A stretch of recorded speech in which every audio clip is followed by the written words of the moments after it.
Right now. I should know the number. Yeah, I don't see those. 470. I be saying it in my mind when I be out there flying.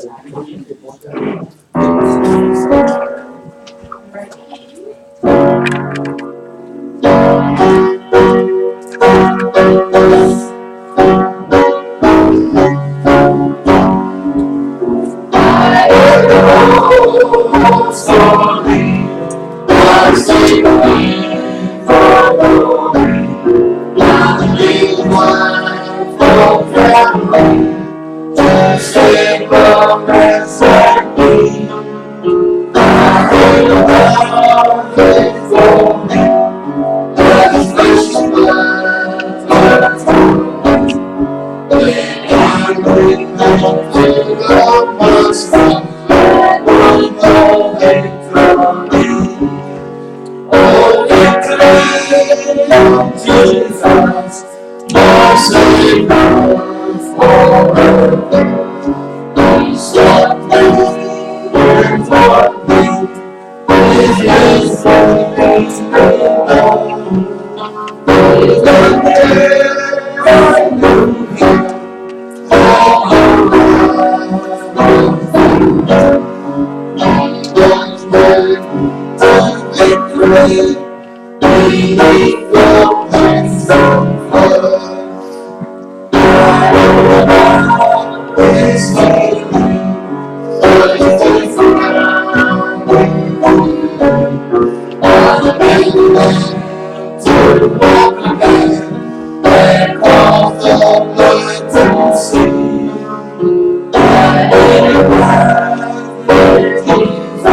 Jesus, everything is there. Let's somehow Jesus bring to me the victory. The victory in Jesus, my Savior forever. He saved me and brought me.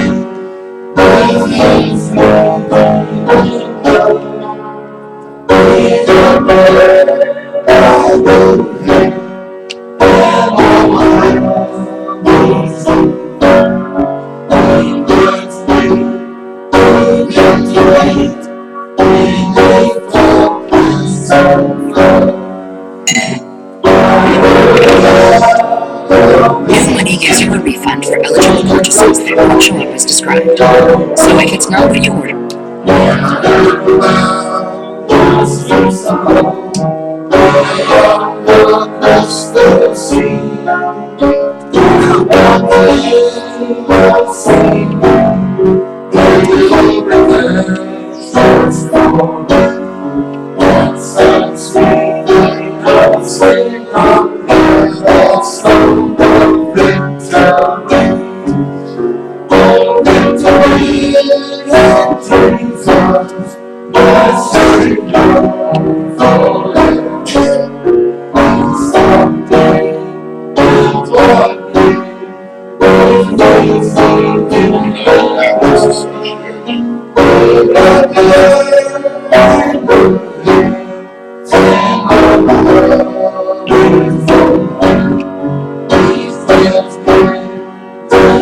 put his round swirl into his gym.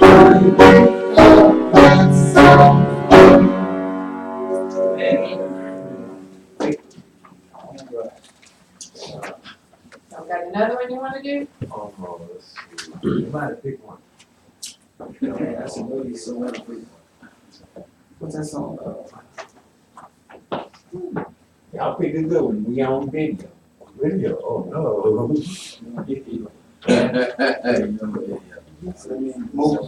334? 334. 334. 334. Yeah, 334. That's good right there. 334.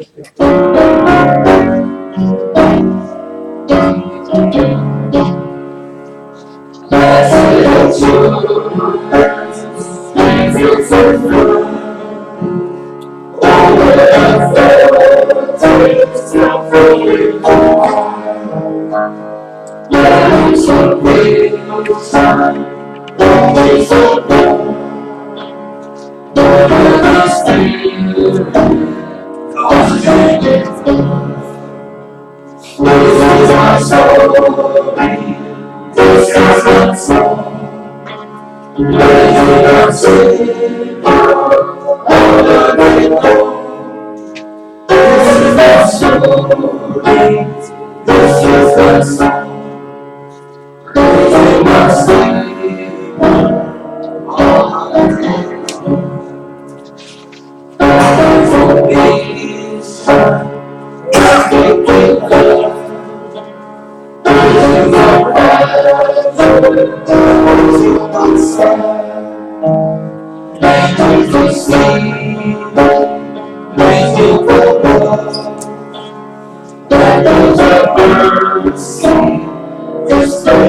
Another song, anybody?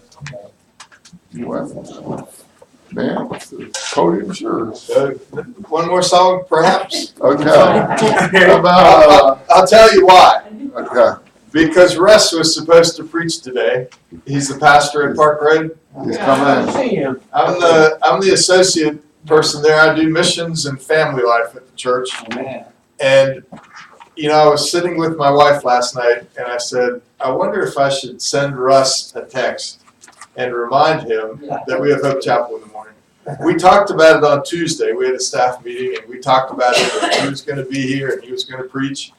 And, you know, sometimes his schedule is so full. He really works hard. Yeah. He's a busy guy. And I thought maybe I should remind him, but then, you know, I didn't want to be pestering him. So I should have reminded him. I've got something I can talk to you about. Okay, So don't worry about that. But if you want to sing again, all right. you know, I don't really have a sermon, but I'll talk to you about something that we're doing. We're gonna let you get out of here. No, I'll be happy to do that, but we have time for a song. Sure, 165. Don't worry about it. God always step ahead. You got people already. We got a couple there. Mo's got your back. Yeah, I like it. Number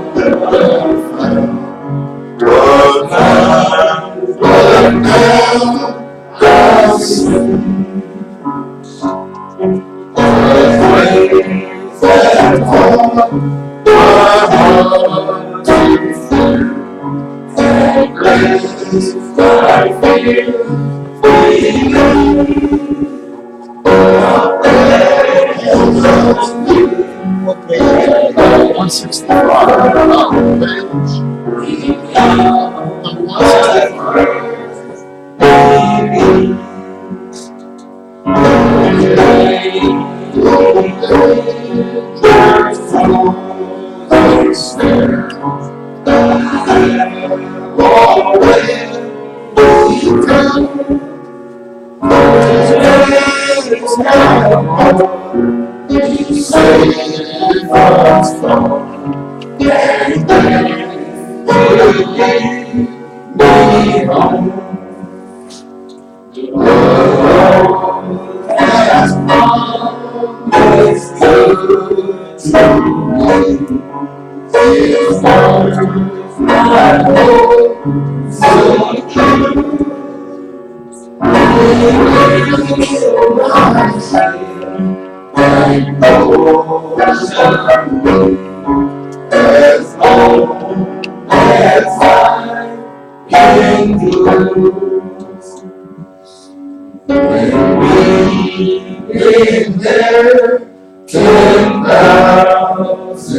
To sing God's praise, yea, when we first begun.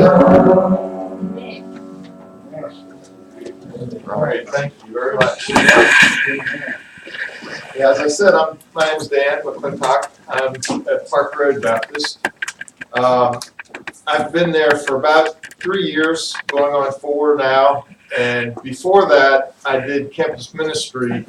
Most of my ministry career was in campus ministry, and most recently, about 20 years at UNC Charlotte. So I'm used to dealing with college students, and that's not always easy, but always fun. I really enjoyed that ministry. As we begin, let's have a word of prayer to start off. God, we're grateful for this day, for this new day that you've given us to enjoy. We thank you for the warmth of the sun. We thank you that we have life today in you, that we can enjoy the presence of your Spirit among us this morning. And we ask that you be with us, that you guide and direct our thoughts this morning as we open our minds and our hearts to you. In Christ's name we pray. Amen. Amen. Okay, so at Park Road right now, our preaching on Sunday mornings is dealing with the Sermon on the Mount. And we read the Sermon on the Mount. Russ and Amy, who are our co-pastors, on one Sunday 3 weeks ago, they just read through the Sermon on the Mount. That was the sermon. They had a few little comments at the end, but basically it was listening to the Sermon on the Mount. And you know, there are some hard words, some tough sayings of Jesus in the Sermon on the Mount, if you think about it. At one point, Jesus says, if your eye causes you to sin, what are you supposed to do? Pluck it out. Pluck it out.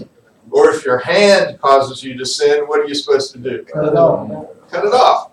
Well, Jesus said those things, you know, and do we take that literally?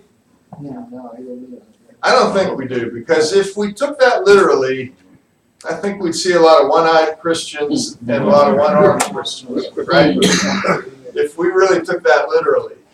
But I think, you know, what Jesus was trying to say was, it would be better to pluck out your eye if it causes you to sin. It would be better to cut off your hand if it causes you to sin than it would be to commit the sin, right? Amen. So it's kind of a warning to us that we need to be careful and not sin.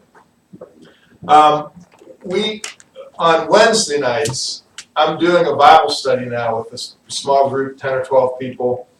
And what we're doing in the Bible study is talking about the hard sayings, the difficult sayings of Jesus.